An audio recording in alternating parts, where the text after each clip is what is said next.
من الشیطان الرجیم بسم اللہ الرحمن الرحیم یا ایہا الذین آمنوا اذا قمتم من الصلاة فاغسلوا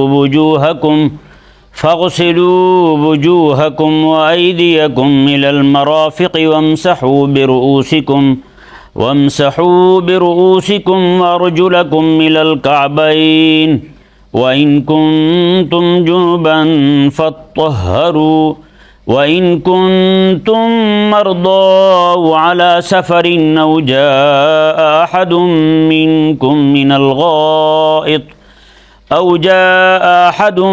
مِّنكُم مِّنَ الْغَائِطِ أَوْ لَامَسْتُمُ النِّسَاءَ فلم تجدوا ماء فتيمموا صعيدا طيبا فامسحوا بوجوهكم وأيديكم منه ما يريد الله ليجعل عليكم من حرج ولكن يريد ليطهركم وليتم نعمته عليكم لعلكم تشكرون.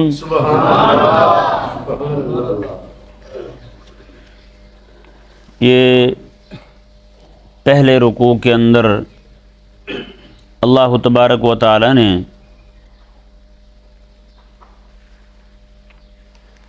رشتوں کے متعلق اس رکوع کے پہلے حصے میں اللہ تبارک و تعالی نے کھانے پینے کے متعلق احکامات بیان فرمائے، حلال اور حرام کے مسائل بیان فرمائے. اب اسی رکوع کے آخر میں اللہ تبارک و تعالی نے رشتوں کے متعلق، نکاح کے متعلق انتہائی اہم مسائل بیان فرمائے، کیونکہ یہ دونوں مسائل جو ہیں، کھانا پینا اور یہ نکاح کے مسائل، یعنی کہ ازدواجی جو تعلقات ہیں، ان دونوں کی بنا پر احداث ہوتے ہیں. کیا ہوتے ہیں؟ احداث ہوتے ہیں. وہ احداث یعنی کہ دو طرح کے ہوتے ہیں، ایک تو بے وضو ہونا اور دوسرا بے غسل ہونا. دو ہی چیزیں ہوتی ہیں، ایک حدث اصغر کہلاتا ہے اور ایک حدث اکبر کہلاتا ہے.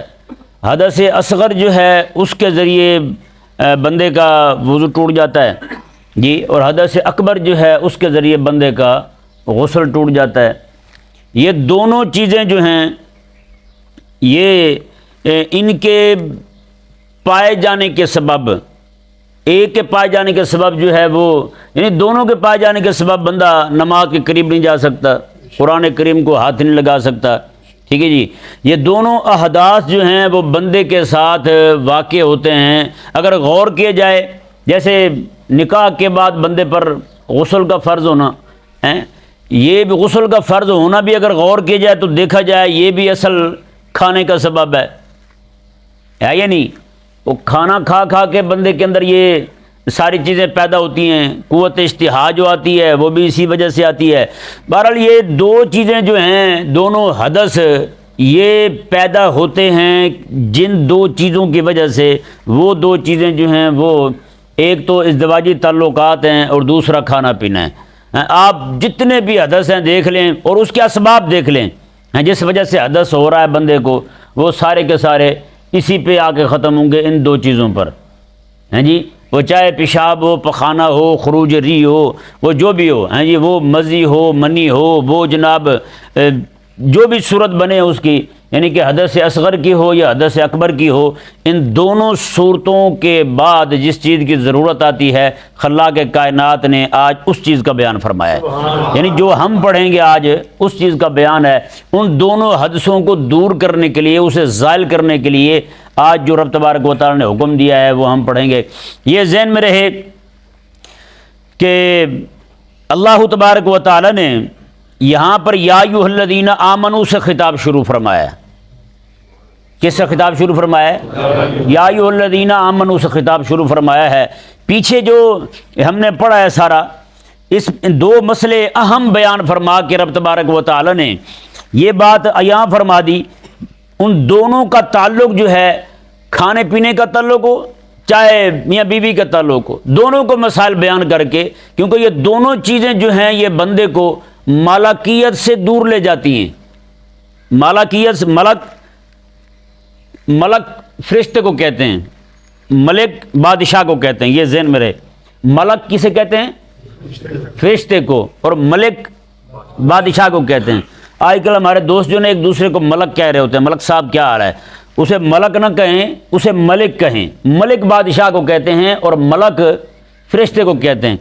تو ملکیت جو ہے نا، فرشتہ صفت کو کہتے ہیں، فرشتوں والی صفات۔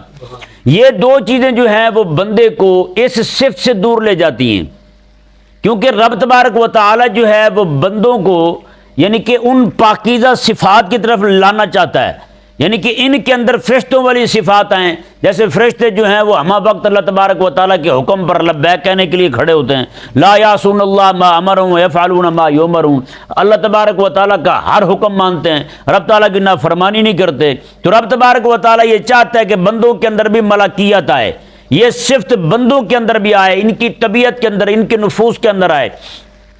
تو اس صفت کے بندے کے اندر آنے میں جو سب سے بڑی رکاوٹیں ہیں وہ یہ دو چیزیں ہیں، یہ کھانا پینا اور ازدواجی معاملات ہیں جی۔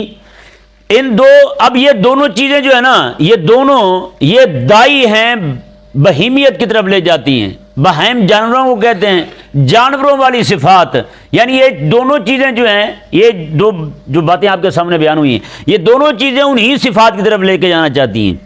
جیسے اللہ تبارک و تعالیٰ نے اہل ایمان کے بارے میں کیا ان کی عظمتیں اور شانیں بیان فرمائی ہیں، جبکہ کافروں کے بارے میں رب تبارک و تعالیٰ نے فرمایا اولئک کالانعام، میں یہ تو سارے ہیں ہی جانور، آگے میں بل ہم مدل، ان سے بھی گئے گزرے، ان سے بھی گمراہ ہیں۔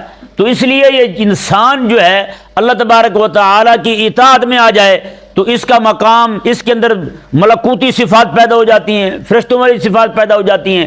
اگر یہ رب تبارک و تعالیٰ کے حکم سے ہٹ جائے تو پھر یہ جانوروں سے بھی گیا گزرا ہوتا ہے۔ ہاں جی، تو پھر یہ دو جو ہے نا حدیں، ایک حد اعلیٰ ہے اور ایک حد اسفل ہے۔ حد اعلیٰ جو ہے وہ ملکوتی صفت والی ہے، اور حد اسفل جو ہے وہ بہائمی صفت والی ہے، یعنی جانوروں والی صفت والی ہے۔ اب کوئی بندہ جو ہے، آج دیکھیں آپ پورے یعنی کہ معاشرے کے اندر لوگوں کے ہاں صرف دو ہی مقصد رہ چکے ہیں، کھانا پینا اور شادی، بس۔ انہیں یاد ہے تو صرف کھانے پینے والی سنت یاد ہے، یا پھر یاد ہے تو وہ نکاح والی سنت یاد ہے، اس کے علاوہ کوئی سنت یاد نہیں ہے انہیں۔ اب بتائیں، یہ کھانا پینا اور صحبت کرنا یہ تو جانور بھی کرتے ہیں، اگر انسان جو ہے وہ بھی صرف اسی پر ہی رہ جائے، انسان کے نزدیک بھی کوئی اللہ تبارک و تعالیٰ کے احکامات کی قدر نہ رہے، یعنی اللہ تبارک و تعالیٰ کے احکامات کو مان کر کے اپنے اندر ملکیت والی صفت پیدا نہ کرے، تو پھر یہ تو جانوروں سے بھی کیا گزرا ہے، اس کے اندر تو صفت بہائم آ گئی۔ نہیں سمجھ آ رہا مسئلہ؟ کوئی مشکل بحث تو نہیں شروع کر دی ہیں جی؟ تو پھر یہ دو چیزیں جو ہے نا، آپ کتنے سارے لوگ ہیں ان کو دیکھ لیں آپ، ان کے اندر صرف یہی فکر ہوگی، کمانا کیسے ہے، کھانا کیسے ہے، اور جناب وہ نکاح کیسے کرنا، شادی کیسے کرنی ہے، بس اسی پہ کھڑے ہیں۔ تو معلوم ہوا کہ ان کے اندر جو ہے یہ دو صفتیں، یہ دو چیزیں جو ہیں، یہ دو عادتیں، یعنی یہ دو باتیں جو ہیں بندے کو صفت ملکیت سے دور لے جاتی ہیں، صفت ملکیت سے ہٹا کر کے صفت بہائم تک لے جاتی ہیں، بلکہ اس سے بھی گرا دیتی ہیں، اس سے بھی اسفل ترین درجے میں لے جاتی ہیں بندے کو۔ تو خلاق کائنات نے اس آیہ مبارکہ میں آج کا جو درس ہم نے لینا ہے، اس میں اللہ تبارک و تعالی نے یا ایھا الذین آمنوا فرما کر فرمایا کہ تم سارے کھانے پینے میں مصروف ہو، سارے تم کھانا کمانے کی فکر میں لگے ہو، سارے تم نکاح شادی میاں بیوی والے معاملات میں پھنسے ہوئے ہو۔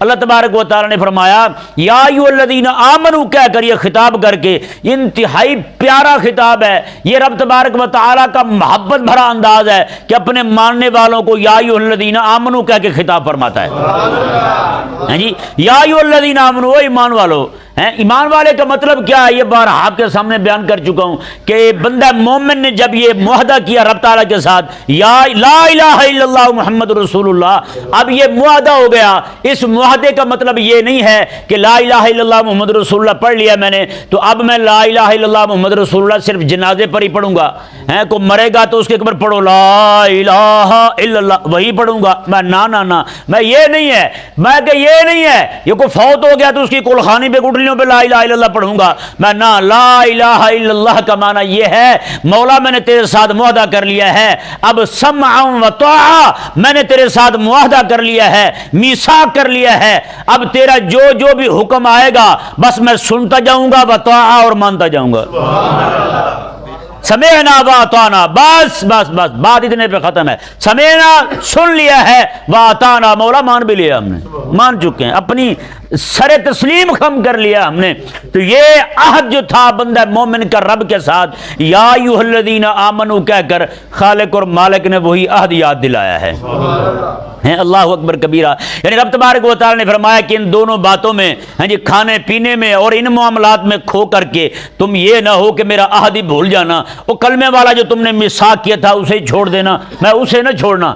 اللہ اکبر کبیرہ، کتنی بڑی بات فرمائی خالق اور مالک نے یار، اتنی بڑی بات فرمائی رب تبارک و تعالی نے۔ اب رب تبارک و تعالی ان دونوں چیزوں سے نکال کر کے، ان دونوں باتوں سے جو صفت بہائم سے نچلے درجے تک لے جانے والی ہیں بندے کو، اللہ تبارک و تعالی یہ نہیں فرماتا کہ چھوڑ دیں، کھانا کمانا نہ چھوڑیں، وہ بھی کریں، اور یہ کہ نکاح چھوڑ دیں، نہ یہ بھی کریں، ساتھ ساتھ رب تبارک و تعالی نے ارشاد فرمایا کہ ان کو بھی اپنائیں اور ساتھ ساتھ میرے احکامات کو بھی اپنائیں تاکہ تمہارے اندر ملکیت والی صفت پیدا ہو سکے، جی۔ تو ان دونوں چیزوں کے نتیجے میں جو حدث آتا تھا، جو بندے کو رب تبارک و تعالی کی بارگاہ سے دور کرتا تھا، صفت ملکیت سے دور کرتا تھا، اس صفت کو یعنی کہ پانے کے لیے رب تبارک و تعالی نے اس رکوع کے اندر اہل ایمان کو وضو کا طریقہ بتایا ہے۔ کئی احمق بڑے اعتراض کرتے ہیں جی نماز سے پہلے وضو، اس کا سمجھ نہیں آتا، لوجک نہیں ہے۔ میں نے کہا جب کسی کے پاس جاؤ دفتر میں، اس سے پہلے کیا لگاتے ہیں؟ سینیٹائزر، وہ لگانا یہ کیا ہے بھائی؟ کہتے جی وہ مسائل تو وہ میں نے کہا اسی طرح کر کے جیسے تم کہتے ہو نا تمہارے پاس آئیں تو بندے صاف ستھرے ہو کے ہیں، خالق اور مالک بھی چاہتا ہے جب بندہ مومن میری بارگاہ میں کھڑا ہو تو بھی صاف ستھرا ہو کے کھڑا ہو۔ جیسے کوئی بندہ کسی کو کوئی تحفہ دیتا ہے، نذرانہ دیتا ہے، گھڑی دے دیتا ہے تحفے میں اسے، کوئی شاگرد اپنے استاد کو دے دیتا ہے، تو شاگرد کی یہ چاہت ہوتی ہے، مقتدی اپنے امام کو دے دیتا ہے، یہ نہ کچھ سمجھے کہ میں کسی سے مانگ رہا ہوں، ویسے خدا کسی کو سمجھ دے تو یہ الگ بات ہے۔ تو شاگرد یہ چاہے گا کہ گھڑی جو ہے نا میرے استاد کے ہاتھ میں رہے، نہیں چاہے گا، وہ یہی چاہے گا جب میں جاؤں اپنے استاد کے سامنے تو گھڑی نظر آنی چاہیے مجھے، ٹھیک ہے نا، ہے یہ نہیں؟ تو وہ یہی دیکھے کہ ہر وقت سامنے ہو۔ تو یار رب تبارک و تعالی نے جو اپنے دست قدرت سے تیرے منہ والی یہ تصویر بنائی ہے نا، بھی وہ بھی چاہتا ہے جب میرے سامنے آئے تو یہ صاف ستھرا ہو کے آئے، یہ نہ ہو کہ الجھا ہوا منہ لے کے آ جائے۔ کریم آقا علیہ السلام کی بارگاہ میں ایک وفد آیا کہیں سے، ایک بندے کے کپڑے بالکل الجھے ہوئے، پرانے میلے کپڑے، اور شکل بھی حیات بھی اس کی ایسی۔ کریم آقا علیہ السلام نے انہیں پاس بلایا، انداز دیکھیں حضور کا۔ آقا علیہ السلام نے ارشاد فرمایا کہ اللہ نے مال بھی دی ہے تمہیں؟ کہتے ہیں حضور بڑی بکریاں ہیں، بڑا مال ہے، بھیڑیں ہیں، مالک کا بڑا فضل ہے۔ آقا علیہ السلام نے صرف ایک جملہ فرمایا، آقا علیہ السلام میں رب تبارک و تعالیٰ جب کسی کو دے نا تو رب تبارک و تعالیٰ یہ پسند بھی فرماتا ہے اس کی عطا کا اثر اس کے جسم پہ بھی نظر آئے، اتنا فرمایا حضور نے۔ اچھا وہ گئے پھر جا کے انہوں نے کسی باغ میں جا کے غسل کیا، اچھے کپڑے پہن کے بن سور کے جب آقا علیہ السلام کے سامنے آئے، میرے آقا علیہ السلام نے صحابہ کو فرمایا میں اسے دیکھو نا یہ پہلے سونا لگ رہا تھا یہ اب سونا لگ رہا ہے۔ یعنی حضور بھی چاہتے ہیں کہ حضور کے غلام سونے بن کے رہیں، کہ نہیں سمجھ آتے؟ جب حضور چاہتے ہیں کہ میرے ماننے والے سونے بن کے رہیں تو یار رب تبارک و تعالیٰ کیوں نہیں چاہے گا پھر؟ رب بھی چاہتا ہے کہ میرے بندے میری بارگاہ میں حاضر ہوں تو پھر سونے بن کے آئیں. اس لیے رب تبارک و تعالی نے فرمایا قرآن کریم میں حبیب کریم علیہ السلام کو خطاب کرتے ہو وَثِيَابَكَ فَطَهِّرْ. اور مزے کی بات دیکھیں یا ایھا المدثر قم فانذر وَرَبَّكَ فَكَبِّرْ وَثِيَابَكَ فَطَهِّرْ. اللہ اکبر کبیرہ. یہاں پہ ایک اہم اور عظیم نقطہ دیکھیں قرآن کریم میں اللہ تعالیٰ نے جب حبیب کریم علیہ السلام کو تبلیغ کا فرمایا, اس سورہ مبارکہ کے اندر تبلیغ کا حکم دیا جا رہا ہے اے چادر اوڑھنے والے حبیب پیارے آپ اٹھے نا. مطلب یہ کہ آپ اٹھیں, یہ بیٹھنے والا کام نہیں ہے, اب اٹھیں آپ. یا ایھا المدثر اے چادر اوڑھنے والے حبیب قم کھڑے ہو جائیں آپ بس. فانذر آپ لوگوں کو ڈرائیں, لوگوں کو ڈرائیں. فانذر وربک فکبر اور اپنے رب کی تکبیر بھی پڑھتے رہیں. جتنا مرضی بڑے کا بڑا دشمن سامنے آ جائے آپ یہی کہیں میرا اللہ بڑا ہے تو کیا ہے. آپ کی تبلیغی کام میں رکاوٹ بنے آپ یہی کہیں فربک فکبر, اپنے رب کو بڑا سمجھیں, اپنے لفظوں میں, معنوں میں, دل میں, خیال میں, وہم میں, ہر چیز میں یہی ہونا چاہیے کہ میرے رب بھی بڑا ہے. میں حبیب پیارے چاہے ابو جہل آئے گا وہ بھی پاش پاش ہوگا, ابو لہب آئے گا تو بھی پاش پاش ہوگا, ابو لہب کی بیوی آئے گی تو بھی پاش پاش ہو جائے گی, جو بھی آئے گا ذلیل و رسوا ہوگا. حبیب پیارے وربک فکبر آپ اپنے رب کی تکبیر پڑھتے رہیں. اور آگے دیکھیں وَثِيَابَكَ فَطَهِّرْ. رب تبارک و تعالیٰ تبلیغ کا حکم دے رہا ہے حبیب کو. رب فرماتے ہیں حبیب پیارے اپنے کپڑے بھی پاک صاف ستھرے رکھیں. اس سے یہ ثابت ہوتا ہے جو مبلغ ہے نا, جو واعظ ہے, جو مصلح ہے, اس کے لیے کپڑے اچھے ہونا یہ رب تبارک و تعالیٰ کا حکم ہے. یہ رب تبارک و تعالیٰ فرما رہا ہے. جی آج تو مولوی بیچارہ موٹر سائیکل لے لینا تو کہتے ہیں یار مولوی بڑا امیر ہو گیا, لگتا ہے پچھلے سال عید پہ میں نے جو 500 دیے تھے نا اسی وجہ سے مولوی کا دماغ جو ہے نا تھوڑا ہل گیا ہے. یار نہ کریں. وہ ایک دوست بتانے لگے کہ ایک مولوی صاحب نے اس کے پاس کوئی پیسے جمع تھے, انہوں نے پیسے ادھار لے کر اپنے دوست سے باقی پیسے ادھار لے کر گاڑی لے لی مہران وہ چھوٹی سی.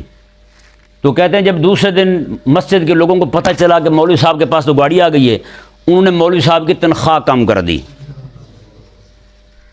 انہوں نے کہا جی مولوی ساڈا بڑا پھیل گیا ہے تو لہذا اس کے پاس نہیں ہونا چاہیے بھائی.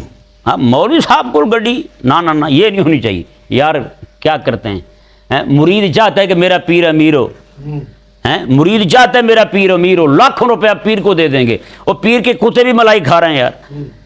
لیکن مقتدی کیوں نہیں چاہتا کہ ہمارا مولوی بیچارہ امیر ہو جائے, ہمارے مولوی بھی روٹی اچھی کھا لے. مولوی بیچارے کے ویسے منہ پہ جناب کوئی دال کی چکنائی لگ جائے نا کہتے ہیں لگتا ہے مولوی نے گوشت کھایا ہے. یار نہ کریں. یار دیکھیں نا اسے محراب کہتے ہیں. کیا کہتے ہیں؟ محراب. محراب حرب سے بنا ہے اور حرب جنگ کو کہتے ہیں. یہاں کھڑے ہونے کا مطلب کیا ہے, یہاں جتنا مضبوط بندہ کھڑا ہوگا اتنا دین دشمنوں سے زیادہ لڑے گا, ہے یا نہیں؟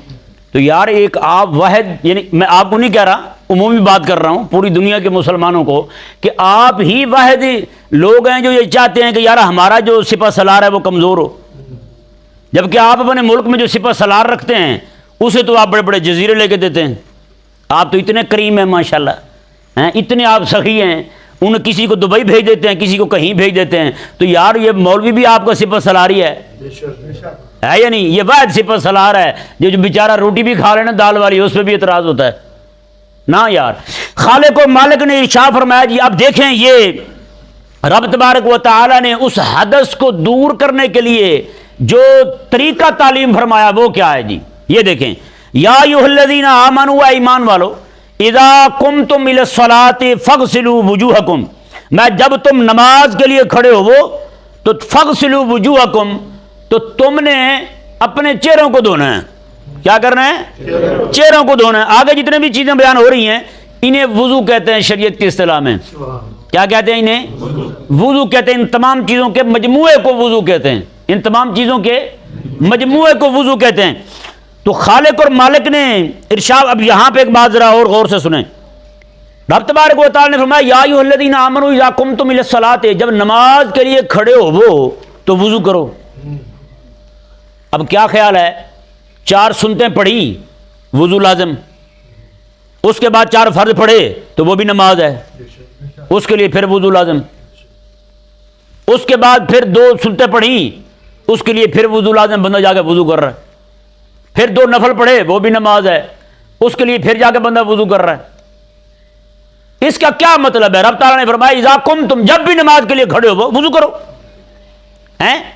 تو اس آیہ مبارکہ کے اندر یہ اللہ تبارک و تعالیٰ نے جواب دیا. اللہ تعالیٰ نے ارشاد میں وَلَٰكِن يُطَهِّرَكُمْ، اللہ چاہتا ہے تمہیں پاک کرے، اللہ چاہتا ہے تمہیں پاک کرے. تو معلوم ہو گیا وضو کرنے سے مقصد جو ہے وہ تطہیر ہے. جس بندے کا پہلے سے وضو ہے اسے ضرورت نہیں ہے، اسے ضرورت نہیں ہے. تو معلوم ہو گیا وضو ہو پہلے بندے کا، اس وضو کے ساتھ کئی ساری نمازیں پڑھ سکتا ہے، یہ جائز ہے اس کے لیے. کئی ساری نمازیں پڑھ سکتا ہے، یہ جائز ہے اس بندے کے لیے کہ نمازیں پڑھتا رہے اسی وضو کے ساتھ. ہاں اگر وضو ہے بندے کا اس پر پھر وضو کر دیتا ہے، یہ زیادہ علی نور ہے، یعنی نور پر اضافہ ہے نور کا. یہ نور پر نور ہے. یہ کیا ہے؟ نور پر نور، یعنی نور علی نور ہو جائے گا. پہلے بھی وضو تھا اس پر اور وضو کر لیا ہیں جی. جیسے حضرت سیدنا بلال رضی اللہ تعالیٰ عنہ کریم آقا علیہ السلام معراج سے واپس تشریف لاتے ہیں. آقا علیہ السلام نے فرمایا، حضرت بلال کو طلب فرمایا، میں بلال بتاؤ تو صحیح کون سا ایسا عمل کرتے ہو کہ میں معراج کی رات جب گیا جنت کے اندر تو میں جنت میں چل رہا تھا تو آگے آگے تیرے چلنے کی آہٹ آ رہی تھی، تیرے چلنے کی آواز آ رہی تھی مجھے جنت کے اندر. یعنی بلال رضی اللہ تعالیٰ نے چلے دنیا کے اندر اور چلنے کی آہٹ جنت میں ہیں. اللہ تبارک و تعالیٰ کے حبیب کریم علیہ السلام نے میں بلال بتاؤ تو صحیح کون سا عمل کرتے ہو ایسا. یار بتائیں بلال نے جو بھی کیا ہوگا حضور سے سیکھ کے کیا ہوگا نا، ہیں اپنی طرف سے تھوڑا کیا ہوگا حضرت بلال رضی اللہ تعالیٰ عنہ نے. تو آقا علیہ السلام نے میں بلال بتاؤ وہ کیا عمل ہے. حضرت بلال رضی اللہ تعالیٰ عنہ عرض کرتے ہیں یا رسول اللہ صلی اللہ علیہ وسلم جب بھی میرا وضو ٹوٹتا ہے نا نیا وضو کر لیتا ہوں.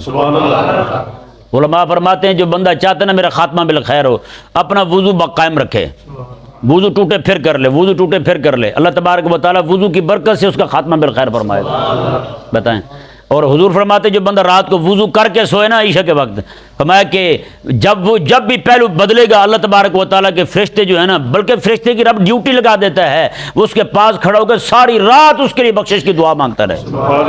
بتائیں مفت کا نسخہ یار، مفت کا نسخہ ہے. کتنی بڑی فضیلت ہے کہ فرشتہ کھڑا ہو کے اس کے لیے بخشش کی دعا مانگتا رہے، وہ بھی رب تبارک و تعالیٰ سے. بتائیں یار جس فرشتے کو رب فرمائے تو مجھ سے دعا مانگے اس کی بخشش کے لیے، وہ رب نہیں بخشے گا اس کو.